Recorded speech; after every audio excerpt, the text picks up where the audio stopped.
Hi, this is Randy Stone. I cover the Nightbeat for the Chicago Star. Stories start in many different ways. This one began with a brawl in an alley and ended up with a murder that just missed.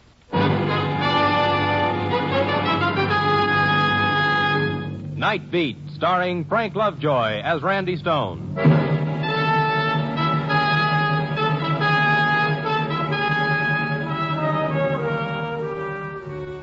Dayside, a reporter more or less walks in the sun. He talks to people in banks, offices, on street corners, doctors, druggists, housewives, salesmen, ball players. He gets a good look at their faces, and they get a good look at him. But Nightside is different. Stories are different, personnel different. Pugs, gangsters, singers, police, yeah, and lovers. Nobody hardly ever gets a real good look at anybody's face. Maybe it's better that way. Sometimes you see things in eyes that you don't want to see and feel things in looks that you don't want to feel. But I'm an after-hours boy, and that's what makes my copy. Like last Tuesday night, I was strolling down Rush Street, wondering if I'd be able to find a story somewhere in one of those sleazy gambling houses or bars or clip joints. I found one, not in any one of those places, but in an alley in the shadow of a cheap two-story apartment house. Take your hands off me. There were two men struggling. One was giving the other the full treatment. I figured two rummies having it out over the last drink in the bottle or a tap on the head robbery. Hey, what's going on there? When they saw me coming, the tall one ran off in the opposite direction. I went over to help the other one, slumped down in the alley. All right, now take it easy, old-timer. You're all right. Thank you, sir. Thank you most kindly.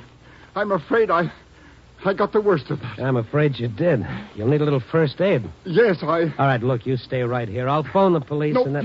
please. I'd rather you wouldn't.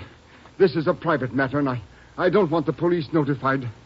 Now, if you'll just give me a little assistance, I'll thank you for your concern and be on my way. Oh. Well, wherever you're going, mister, you aren't going to be able to get there without help. Maybe I better go with you. That would be most kind of you, sir. I'll put your arm over my shoulder. Yes, I'm indebted to you. I shall see that you are repaid for your efforts on my behalf. Yeah, I know, sure. Sure you will. You'll remember me and you will. Easy now. Your name, sir? Stone, Randy Stone. I'm happy to meet you, Mr. Stone. My name is Noah Arnold. Arnold? Seems to me I should know that name. Well, perhaps you do. Wait a minute. You see, I'm Judge Noah Arnold, Chicago District Court. And he was. As soon as we got out in the street light, I looked him over. I recognized him from pictures I'd seen many times in my own paper. And I'd thought he was some old bum in an alley who didn't want me to call the police because he was afraid he was liable to get himself booked for vagrancy. After all, how often are you going to find a full-fledged judge getting mauled by a hoodlum in an alley? Well, I hailed a cab, took him over to his place on Riverside. We broke out the iodine and gauze compresses and patched him up, and then we broke out some rye. Here you are. Oh, thank you. Well, that's much better. Well, Judge, I guess you live now. Oh, thank you kindly, sir. I suppose I owe you an explanation of what I was doing on Rush Street, Mr. Stone. Now, you don't owe me anything, Judge. I think I should tell you that after the name Stone come two more words, Chicago Star. You're a newspaper reporter? Yes, I'm one of those. When a man in your position takes a beating in a Rush Street alley and doesn't yell coppers, somebody's liable to think it has the makings of a good newspaper story. So if you're trying to keep something to yourself, Judge, I'd better run along and get my ears out of here. Wait, Mr. Stone, wait. You're the man I can talk to, I'm sure. And I must talk to someone. Well, I'll be glad to listen, Judge. Thank you. This whole affair concerns my daughter, Linda. She lives in Falco Arms. On Rush Street? Yes, it doesn't seem plausible, does it? Oh, not exactly, Judge. The Falco Arms isn't what you'd call a little bit of heaven. Oh, to say the least. Mr. Stone, in the last year, Linda's become interested in the psychological aspect of crime. And she felt that she must reside in an atmosphere such as Rush Street affords. And study firsthand the operations and the lives of some of the criminal elements known to reside there. Mm-hmm. Well, that's certainly the place to write an encyclopedia on the subject. We quarreled when she disclosed her intentions, but Linda's a headstrong girl, and she she moved out of this apartment. And you went down there tonight? To try and persuade her to return home. Mr. Stone, I've practiced law, and I've sat on the bench some 35 years. I'm supposed to know what is right and what is wrong. I even sentence people to punishment according to my convictions.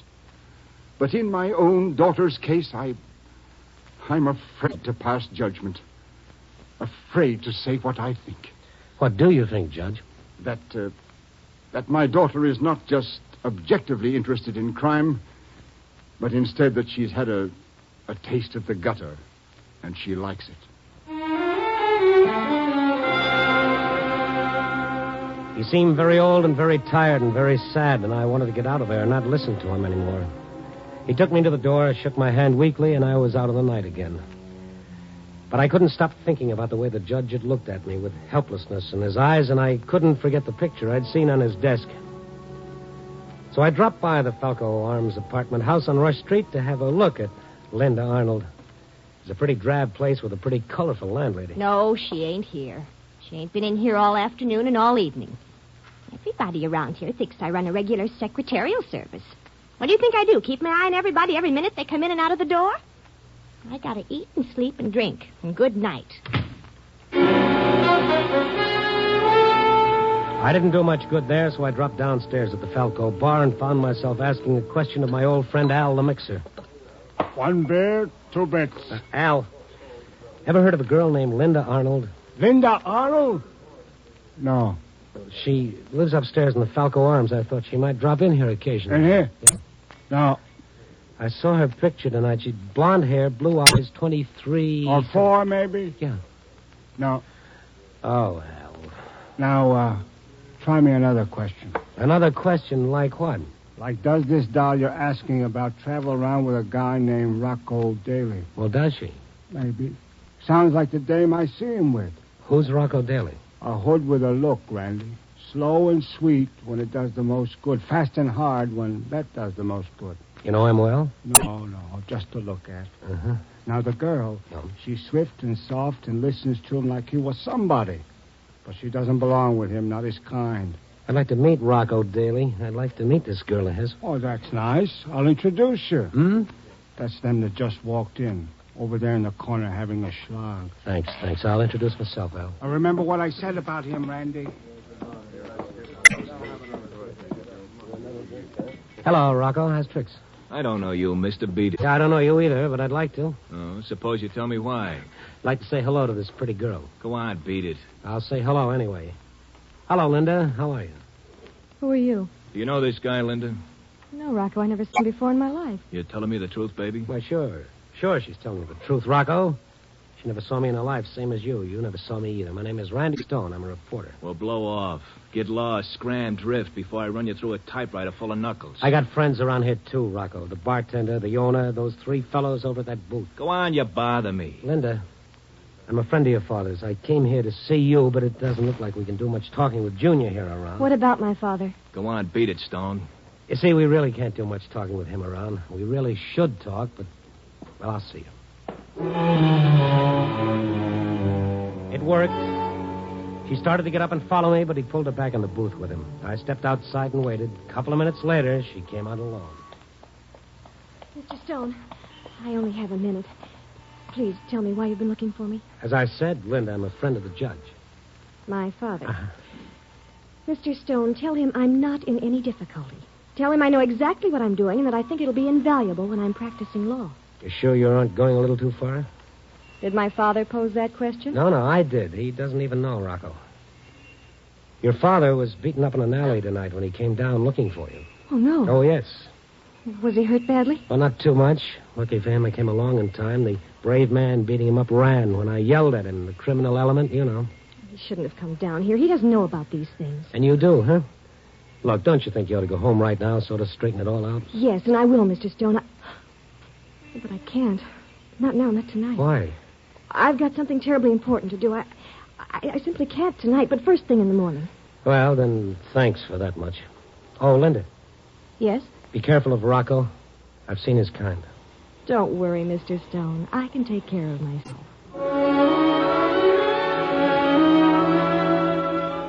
4 years of college, 2 years of law school, good clothes, and nice friends don't exactly equip you to handle the Rocco Dailies on this earth. But then who was I to jump in and tell her what I knew about Rocco? About that time, it dawned on me I didn't know anything about him, so I put in a call to find out. The paper called me back 10 minutes later. Got the dope for you, Randy. Shoot.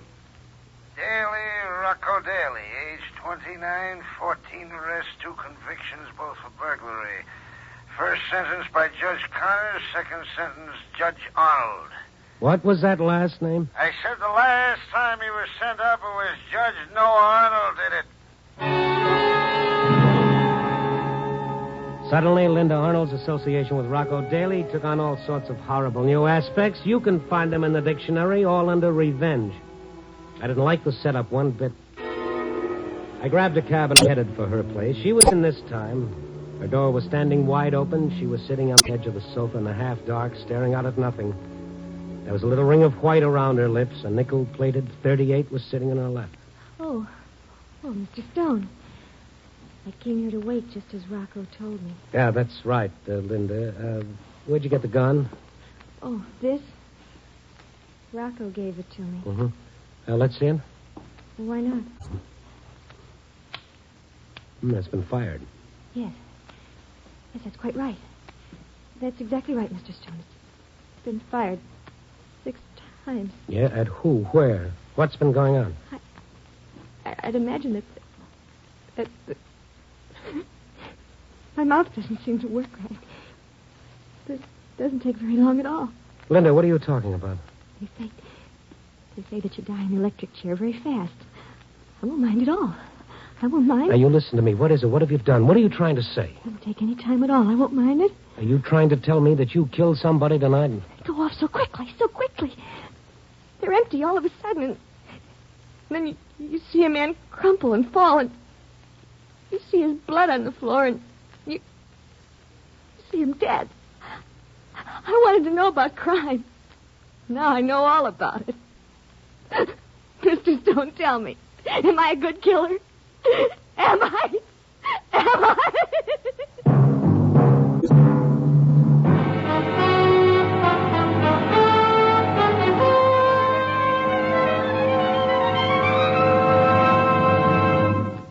Linda Arnold was too broken up to say anything logical at the moment, so I flagged a cab, put her in it, and told the driver to head for my place. On the way, she said not a word. When we got to my place, I thought the thing to do first was to pour a couple of drinks into her before I started asking questions, and that's just what I did. She was better, but she still had a lost look in her eyes. Stop staring at me. What do you want me to say? Well, anything that'll make sense. I want to help you. I'm sorry I dropped the glass. Well, that's all right. If I'm going to help you, I have to know more than I do.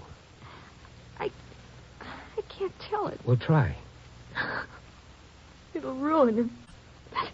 His daughter, a common murderer. Linda, the more you cry, the more time we're wasting. Come on, please, snap out of it. Oh, it's just that I'm so mixed up. All right, I'll try. Good. Rocco Daly said he was going to pull a burglary. I tried to talk him out of it. I even offered him money if he needed it. But he just laughed. All right, now, wait a minute. Start back further. How'd you ever get tied up with Rocco Daly? Well, my father made arrangements so our college class would visit some prisons. We visited Joliet one afternoon. I started talking with one of the prisoners. It was Rocco Daly.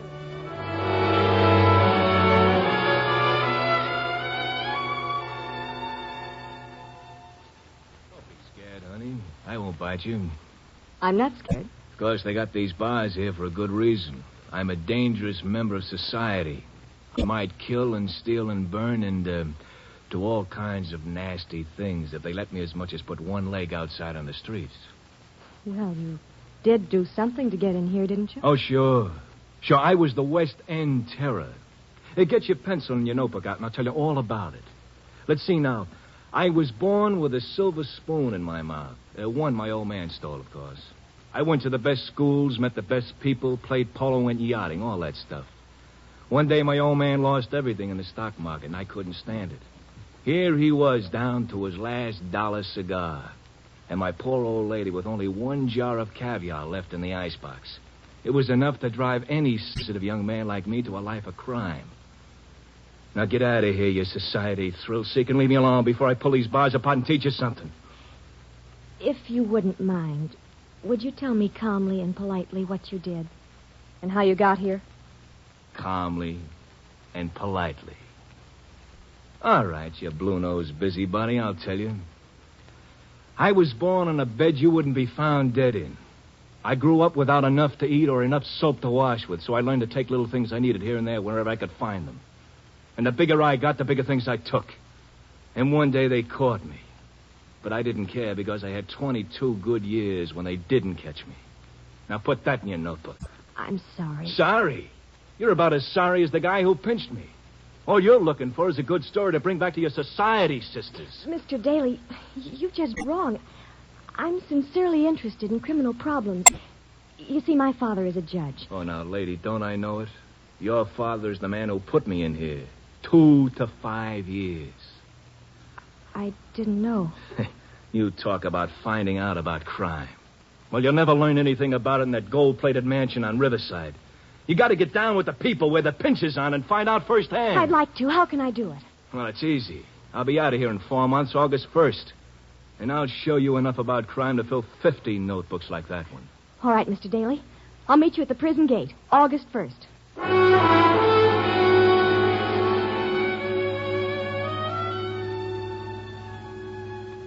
And you actually met him? Yes. He said I had to live his kind of life to really know what I was trying to find out. Fine. So you end up in a murder. I know. I knew it was the wrong thing to do. I didn't belong there.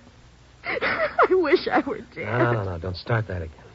Now, you've got to tell me about tonight, exactly what happened, and try to remember everything. Well, he said he was going to knock over a safe in a warehouse. Which one? The Elliott Transfer Company on Douglas Street. Is that where you shot the man? Yes. He gave me a gun.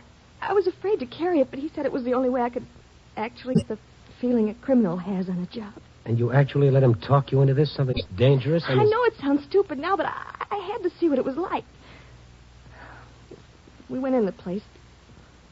The watchman showed up at the wrong time. Pulled a gun and jumped on Rocco. Rocco lost his gun and yelled, "Shoot, shoot, Lyndon." Before I knew what I was doing, I did shoot. The watchman screamed, and there was blood. Steady, now take it easy, Linda. Rocco examined him. The watchman was dead. What you need is a sedative.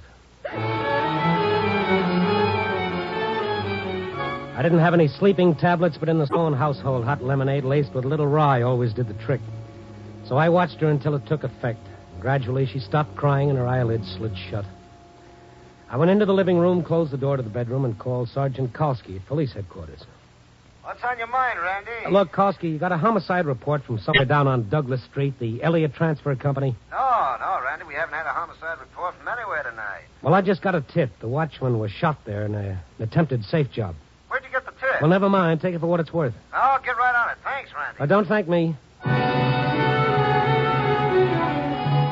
Right then, there was just one thing I wanted to do, find Rocco Daly.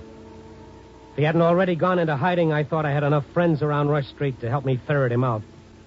1 hour and 2 $5 bills later, I finally picked up a tip that he'd gone into the Red Eagle, a combination pool room and bar. I knew the man who ran it, Biceps Bill Candless, accurately named. Hello, Randy. Hello, Bill. Seen a guy named Rocco Daly around? Yeah, a couple of weeks ago. What? A friend of mine just saw him come in here. I'm a friend of yours, ain't I?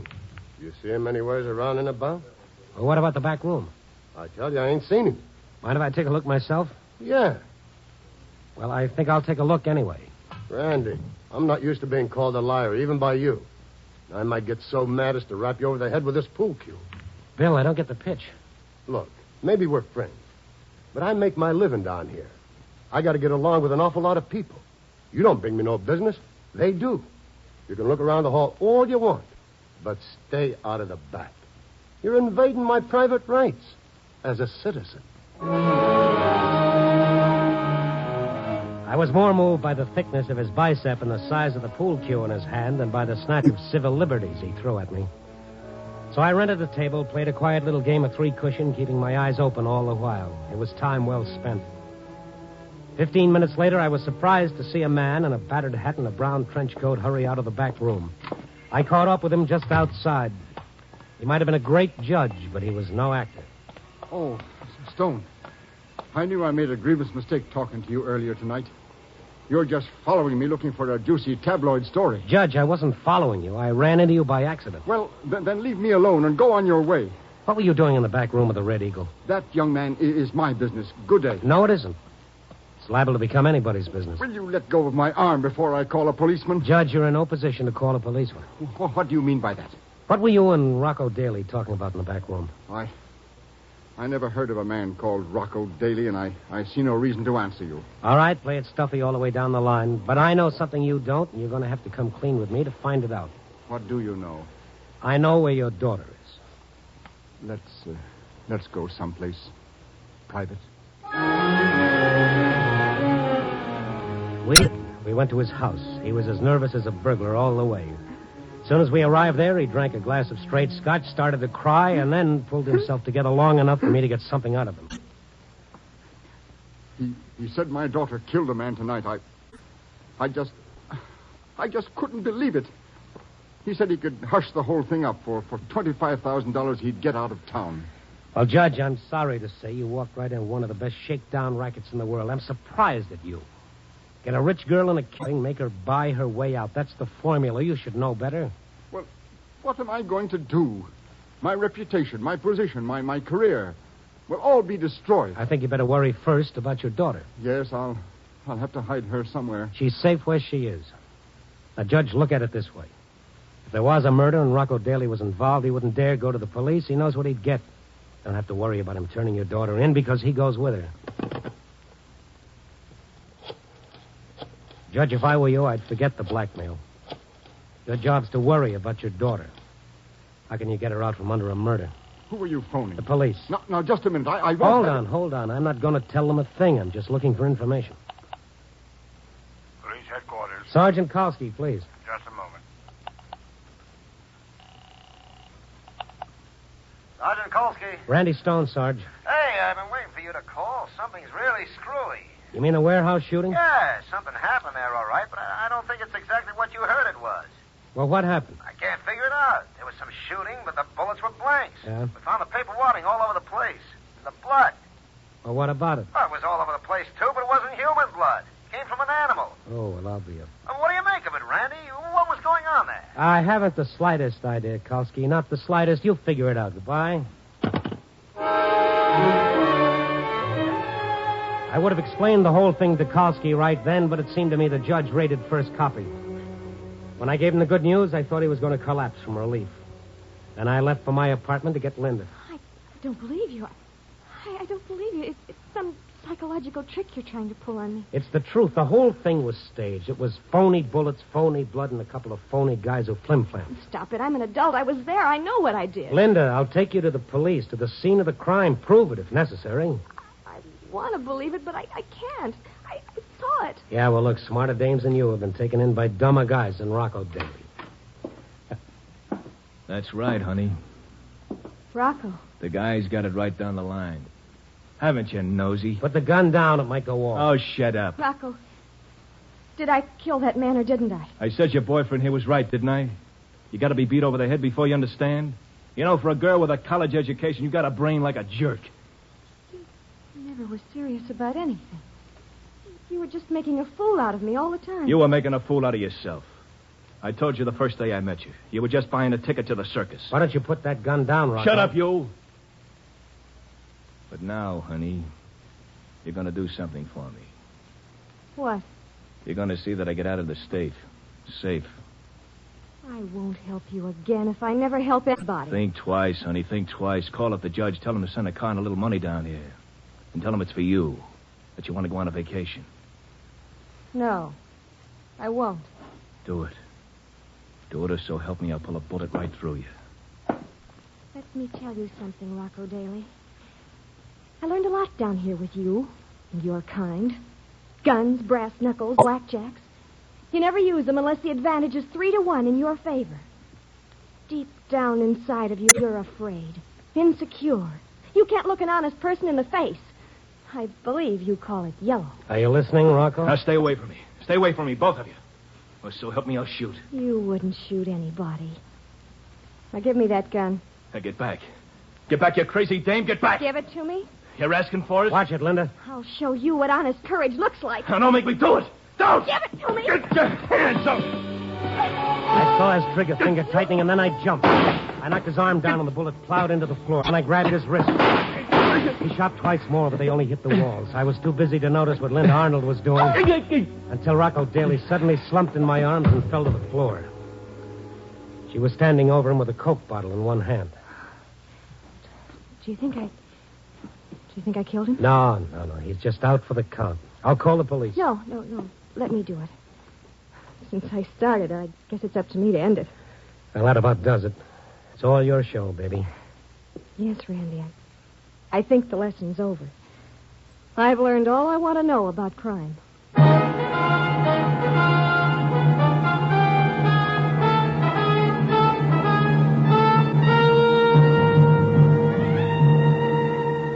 Well, it's early morning now, and I hope the people are all back in the right pigeonholes, and Linda's had her look-see at the other side of the tracks.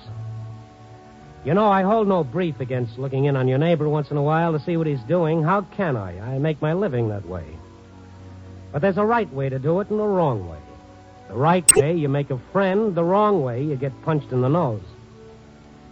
So, if you decide to poke into somebody else's life, make sure you know what you're after. Because it's easy to misjudge your neighbor. Particularly since it's an even money bet you don't even understand yourself. Copy, boy.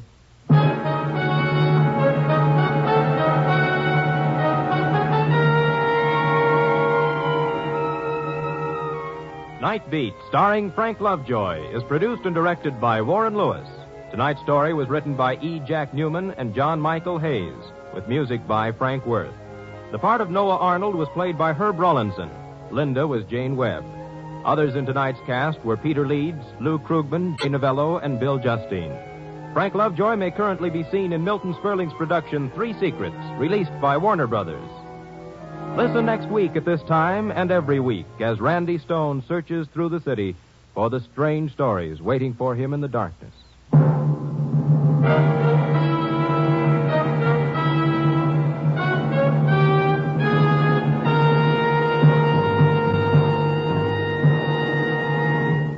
Nightbeat came to you from Hollywood.